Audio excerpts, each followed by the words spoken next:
ડીસાના એક વિદ્યાર્થી સાથે 9.97 લાખની ઓનલાઈન છેતરપિંડીની ઘટના સામે આવી। આજકાલ સોશિયલ મીડિયાના યુગમાં ઓનલાઈન છેતરપિંડીની ઘટનાઓમાં સતત વધારો જોવા મળી રહ્યો છે। ઓનલાઈન છેતરપિંડીમાં અનેક લોકો ભોગ બની રહ્યા છે। લોકો ઓનલાઈન છેતરપિંડીમાં ફસાઈ જાય છે અને લાખો રૂપિયા ગુમાવવાનો વારો આવે છે। ત્યારે બનાસકાંઠાના ડીસામાં પણ એક વિદ્યાર્થી સાથે ઓનલાઈન છેતરપિંડી થઈ છે।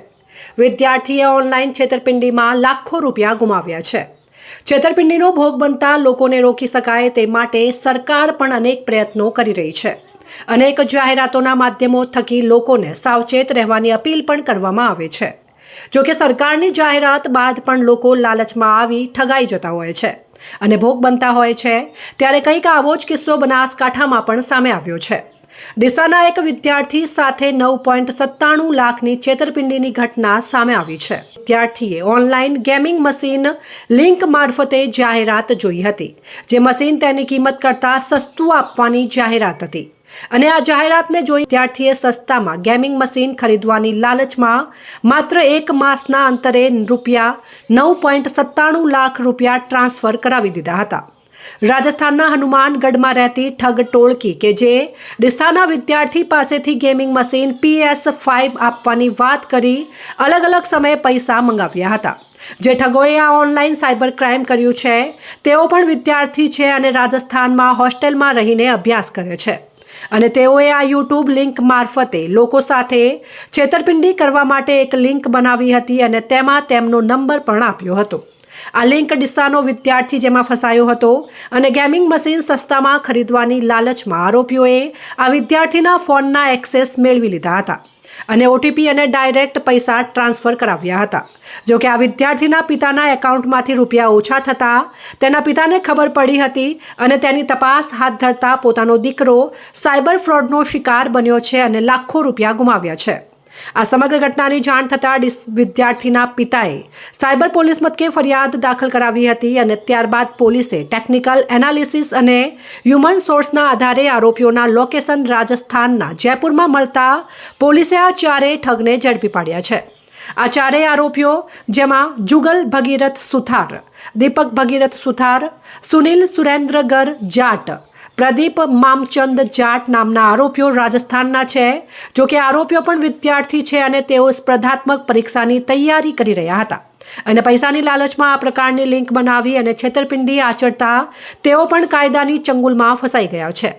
ત્યારે આ સોશિયલ મીડિયા યુગમાં અલગ અલગ માધ્યમો દ્વારા અપાતી લોભામણી લાલચોમાં આવી જઈને અનેક લોકો ઓનલાઈન છેતરપિંડીનો ભોગ બને છે। ગઈ તારીખ 10/6/2025 સાયબર ક્રાઇમ પોલીસ સ્ટેશનમાં ગુના રજિસ્ટર નંબર 9/2025 આઈટી એક્ટની કલમ 66C 66D અને ભારતીય ન્યાય સંહિતાની કલમ 316(2), 318(4)54 મુજબ ડીસાના એક ફરિયાદીના દીકરાએ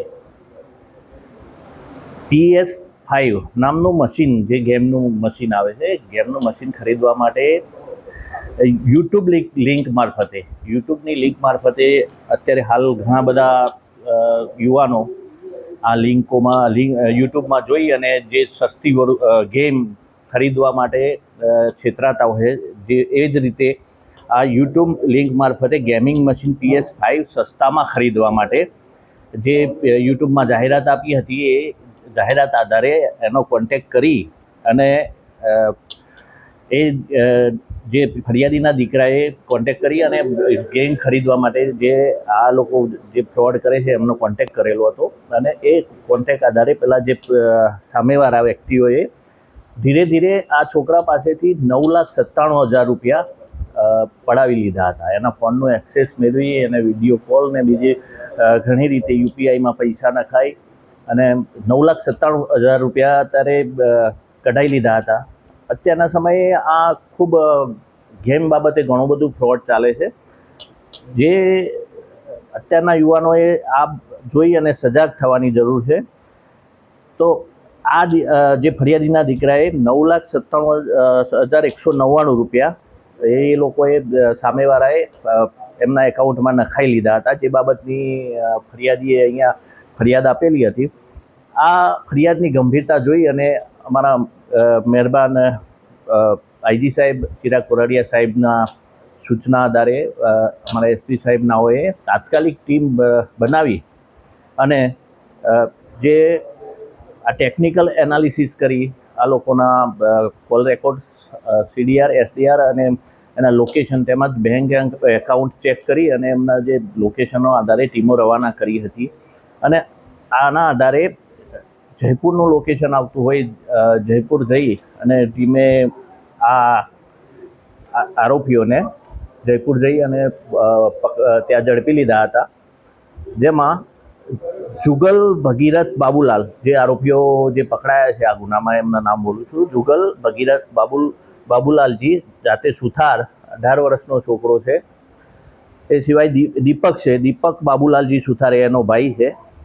ત્રીજો સુનિલ ઉર્ફે સેન્ડી, સુરેન્દ્રપાલ મુખરામ જાતે જાટ, અને ચોથો પ્રદીપ ઓફ પ્રેમસિંહ મામચંદ જાતે જાટ.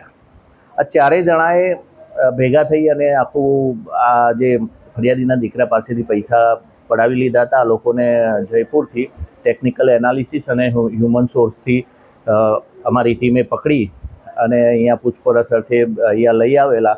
ત્યારબાદ આ લોકોએ ગુનો કબૂલતા અને ગુનો કબૂલી તેઓની પાસેથી માતબર રકમ રિકવર કરી અને આ ગુનાના કામે અત્રે કબૂલાત કરતા આ લોકોને એરેસ્ટ કરેલ છે.